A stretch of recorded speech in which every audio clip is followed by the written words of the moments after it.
Hey guys, good to see you again. My name is Kazım Moridi, and in this video I'm going to start talking about what is a stateless widget and what is a stateful widget. We first read some text, read some documentation about these widgets, and then we go to the code and we check out what is it again in the real coding.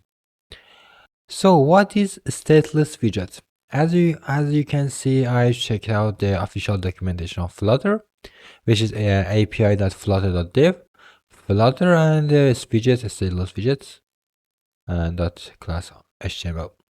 As you can see in the documentation, a stateless widget is a class, is a widget that doesn't require mutable states. A stateless widget is a widget that describes part of the user interface by building a constellation of other widgets that describe the user interface more concretely. So what does exactly this stateless widget is? Actually, a stateless widget is an widget that doesn't change no matter how the user interact with it, unless the new stateless widgets be replaced that the old one. So stateless widget is a widget that doesn't change no matter how many times the user interacts with it, unless it is replaced by another one. So its most useful widgets that are created in the Flutter, in my opinion, and it has some performances for improvement versus the stateful widget, so it minimizes the impact of rebuilding a stateless widget. And you should be careful when creating this one, because sometimes creating multiple stateless widget and recompose it, which means rebuild that stateless widget could reduce the performance, because it will rebuild it each time there's something changed over it, and it will replace by new one. This improvement, this kind of this weakness of a stateless widget only occurs when you use it for list, but there are some techniques to reduce this problem. And that's it for the stateless widget. And for the stateful widget, it's completely opposite of a stateless widget. It's a widget that has mutable state. It means that every time the user interacts with it, it would be rebuilded, or some items, some numbers, some text would be changed. So but you need to just let the widget know that there is something changed by using the set state keyword, which is super easy. And that's it. I think the only useful information is that it's completely opposite of a stateless widget, that it would change every time in a user interacted with it, and some keys or some buttons will press and the value of it will be changed. Let's take a look at the code and we can see what does in these two widgets do. This is the simple project I've created in the last video, and I'm using again for this video again. This is simple project which has the my app class, which is a stateless widget, so it won't change. But we have a widget called my home, which again is a stateless widget, and we use a scaffold widget to just center text. So it doesn't matter what happened to this widget, and this one, it won't be changed. None of the value would be changed at all. And we can also add the constant before the scaffold, because there are no parameter that would change in this widget. But and how we can create it just by extending to a stateless widget. But for the stateful widget, let me create a stateful widget for you to let's see what are differences between them. I will create a stateful widget. I will call it my stateful, for example, home. You can just change, you can choose any name for it, and no matter what you do, it won't be don't it doesn't matter at all. So I will reuse the old scaffold again for this widget again, and doesn't matter what you do. If I use this one over here and refresh the whole code, you can see that their code won't be and doesn't it wasn't there won't be any changes for it. But I haven't run it. Let me run it, and you can see there won't be any change to the UI. I will talk about the stateful widget in the meantime.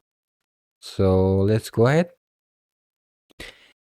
If we copy this code over here, the code won't be changed because there are no state would be updated after user interaction. We need something in here so that there would be some changes in here. For example, let me add some widget again. We will talk about the columns and rows again later. Let me add a widget called column and add a button to it. So a button. Let me flat. For example, an elevated button which has an up press, which is going to get a simple callback, and a child, for example, text. And let me just create a text for it. Click here, for example. We're going to just a simple widget that has the click here. So again, it doesn't matter what you do, there won't be any change because this click button, this button doesn't do anything at all. So it doesn't matter what you do. As you can see, we have a button and a text. Let me center them by using the main axis alignment, which doesn't, let me just, alignment is going to take an alignment dot center. Okay, let me copy that. It takes main axis alignment, I think main. Okay, that's good. So if I click over here, there won't be any change because nothing has changed over here. In order to change this text, let me add for example, a name over here. I will call it, for example, name. I will use a default parameter called cousin for it, and it doesn't do anything. And I will use this name over here, which doesn't do again. And after that, I'm going to change this name to, for example, Moridi. Okay. And if I control S, if you take a look, there won't be any change. Why? Do you know why? Because we haven't called the app. We haven't called that this thing has changed and we need to rebuild the widgets. In order to call that, we need to use set state, which is going to change the state of this component. Let me just control S. As you can see, there is the name is Moridi. If I again run it again from the scratch, let me perform the hot restart. As you can see, if I click here, there would be this thing, the name would be changed to Moridi. If I haven't used this set state, it means that the component, the text component won't be rebuilt. By clicking over the button, we call that this text. Hey text, your value has changed. Please rebuild it. Rebuild yourself. So this text would be called again, and you said, okay, hey, thank you. I will change my value, and that's it. After that, the name would be changed, and this thing would be efficiently use performance and the memory usage in the Android. So if everything changed without knowledge, it would use a lot of memory, which is very inefficient for our developer. So That's it for the stateful widget and the stateless widget. Both of them are great. Both of them can be useful in some situation. The only difference between a stateless widget and a stateful widget is that a stateless widget, um, there isn't something that would change, and there aren't many things that has changed in this stateless widget. So by using there is nothing in here that change itself, and another widget can be changed outside. For example, I can call something that change this, but in this widget there isn't anything that would change itself. And for a stateful widget, there are some variables in it that would be changed, and this widget itself can change itself and doesn't need anything else.